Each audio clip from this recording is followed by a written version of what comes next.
Assalamualaikum adik-adik hebat dimanapun kalian berada. Wah, kakak seneng banget deh bisa ketemu kalian lagi di cerita bergambar kita hari ini. Hari ini kita bakal dengerin satu kisah yang super luar biasa. Kisah tentang seorang pahlawan kebaikan, namanya Nabi Lut alaihi salam. Beliau ini nabi yang jago banget bersabar, berani, dan pastinya selalu ngajakin orang-orang buat berbuat baik. Gimana, udah siap dengerin ceritanya? Yuk, pasang telinganya baik-baik, kita mulai petualangannya sekarang. Tapi tunggu dulu. Sebelum kita mulai ceritanya, kakak mau tanya nih, siapa di sini yang pengen banget disayang sama Allah? Wah, kakak yakin semuanya pasti langsung angkat tangan tinggi-tinggi kan? Nah, lewat kisah kita hari ini, kita bakal belajar bareng-bareng gimana sih caranya biar Allah makin sayang sama kita. Jadi dengerin baik-baik ya, soalnya ceritanya seru banget. Oke, pertama-tama yuk kita kenalan dulu sama pahlawan kebaikan kita, Nabi Lut alaihissalam. Adik-adik tahu nggak, Nabi Lut ini ternyata keponakan dari Nabi yang juga sangat luar biasa, yaitu Nabi Ibrahim. Keren banget kan?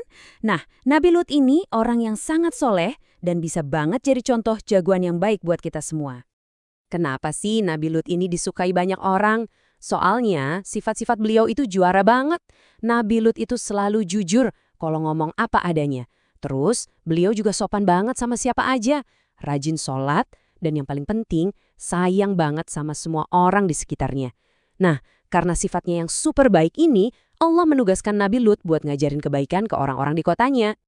Jadi, dari sifat Nabi Lut tadi, ada satu pesan rahasia nih yang harus kita ingat terus.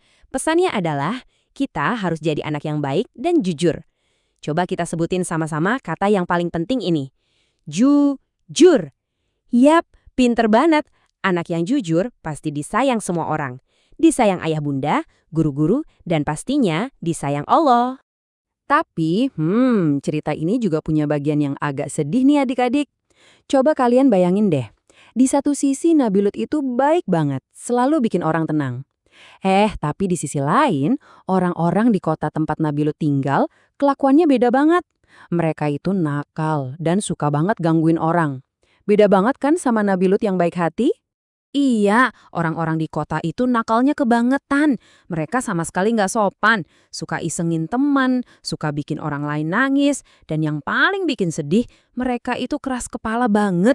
Waktu Nabi Lut kasih tahu supaya berbuat baik, mereka malah tutup telinga, nggak mau denger sama sekali. Wah, kelakuan kayak gini sih nggak boleh kita contoh ya. Makanya adik-adik harus ingat pesan super penting ini. Kita harus selalu berbuat baik sama siapa aja. Nggak kayak orang-orang nakal tadi ya.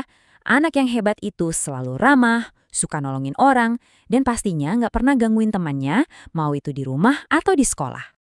Terus, apa dong yang dilakuin Nabi Lut waktu lihat orang-orang itu nakal? Kalian pasti kaget deh. Walaupun sering digangguin dan diejek, Nabi Lut itu tetap sangat sabar. Beliau nggak pernah marah-marah, malah beliau terus ngingetin mereka pakai suara yang lembut banget. Ayo dong berbuat baik, ayo saling menghormati, ayo sembah Allah, gitu kata beliau. Wah, kesabaran Nabi Lut bener-bener luar biasa ya. Nah, ini dia pelajaran indahnya. Kita harus sabar kalau lagi ngingetin teman. Misalnya nih, ada teman kalian yang lagi nakal atau berbuat salah, kalian nggak perlu ikutan marah atau teriak-teriak. Ingat ya, pelan-pelan aja ngomongnya, yang tenang dan sabar. Persis kayak yang dicontohin sama Nabi Lut. Terus suatu hari, ada kejadian yang seru nih. Ada beberapa tamu yang datang ke rumah Nabi Lut. Kira-kira apa yang dilakuin Nabi Lut? Coba tebak. Yap, beliau langsung nyambut tamu-tamu itu dengan ramah banget. Senyumnya lebar, sopan, dan tamunya dilayani dengan sangat baik. Nabi Lut bener-bener ngehormatin tamu yang datang ke rumahnya. Jadi, aturan emas buat kita semua hari ini adalah kita harus menghormati tamu. Kalau ada tamu datang ke rumah, entah itu teman, paman, atau bibi, kalian harus sapa dengan senyum manis dan sopannya. Jangan malah lari sembunyi di kamar atau mukanya cemberut. Ingat loh, Allah itu suka banget sama anak yang baik sama tamunya. Tapi sayangnya nih adik-adik, balik lagi ke orang-orang nakal di kota tadi. Walaupun Nabi Lut udah nyontohin yang baik-baik, udah ngingetin dengan super lembut, mereka tetap aja tutup telinga. Mereka membangkang, keras kepala banget, dan gak mau berhenti berbuat jahat. Sedih banget kan, padahal mereka punya kesempatan buat jadi orang baik. Dari sini ada pengingat penting yang harus kalian simpan di hati. Kita harus selalu mau mendengarkan nasihat yang baik. Kalau ayah, ibu, atau bapak ibu guru di sekolah kasih tahu kita sesuatu, itu tandanya mereka sayang sama kita. Jadi kita harus dengar dan nurut. Jangan sampai deh kita jadi keras kepala kayak orang-orang tadi. Nah, karena orang-orang nakal itu terus-terusan berbuat jahat dan gak mau minta maaf, akhirnya terjadilah 3 hal ini. Pertama, Allah kasih peringatan keras ke mereka. Kedua, Allah perintahkan Nabi Lut dan orang-orang baik buat buru-buru pergi dari kota itu pas malam hari. Dan ketiga, karena orang-orang kota itu tetap aja nakal, akhirnya datang deh hukuman dari Allah yang menghancurkan kota mereka. Tapi, jangan khawatir. Ingat pesan yang bikin tenang ini. Allah selalu melindungi orang yang taat. Karena Nabi Lut dan teman-temannya selalu dengerin Allah dan berbuat baik, mereka semua bisa pergi ke tempat yang aman, selamat tanpa lecet sedikit pun. Hebat kan perlindungan Allah? Dan pada akhirnya, orang-orang yang baik pasti dapat kebahagiaan. Nabi Lut dan orang-orang yang beriman dijagain terus sama Allah biar tetap aman, tenang, dan bahagia. Ini bukti nyata nih, kalau kita selalu ngelakuin hal yang benar, keselamatan pasti selalu ada buat kita. Satu lagi pesan hangat buat adik-adik semua, Allah itu selalu menjaga orang yang baik. Jadi, kalian gak perlu takut atau cemas. Selama kalian rajin sholat, rajin berdoa, dan selalu baik sama siapa aja, Allah yang Maha Kuat pasti akan terus jagain kalian dimanapun kalian berada.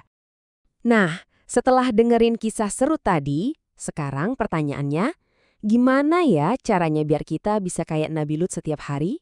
Yuk, kumpulin semangatnya. Kita lihat bareng-bareng, gimana sih caranya biar kalian semua bisa jadi pahlawan kebaikan di rumah dan di sekolah? Ini dia daftar rahasianya. Kita jadiin ini tantangan seru tiap hari ya. Yuk hitung bareng kakak. 1. Ngomongnya selalu sopan. 2. Nggak boleh ngejek atau nakalin teman. 3. Rajin sholat 5 waktu. 4. Selalu bantuin ayah sama bunda. Dan 5. Dengerin guru waktu lagi belajar. Wah, kalau kalian bisa ngelakuin ini semua, fix deh kalian bener-bener anak super hebat. Jadi, dari semua cerita kita hari ini, selalu ingat pesan indah ini ya. Jadilah anak yang sopan dan baik hati. Kalau kalian kayak gitu, dijamin deh Allah sayang, ayah bunda sayang, guru-guru sayang, dan pasti punya banyak-banyak teman yang asyik. Oke deh, sebelum kita selesai, kakak punya satu pertanyaan terakhir buat kalian. Perbuatan baik apa yang mau kalian lakuin hari ini? Coba, apa mau ngeberesin mainan sendiri? Bantuin ibu di dapur? Atau sekedar ngasih senyum paling manis buat teman kalian? Terima kasih banyak ya adik-adik hebat udah nemenin kakak dengerin kisah Nabi Lut hari ini. Yuk langsung kita bikin kebaikan sekarang juga. Sampai jumpa di cerita bergambar seru kita berikutnya ya. Wassalamualaikum warahmatullahi wabarakatuh.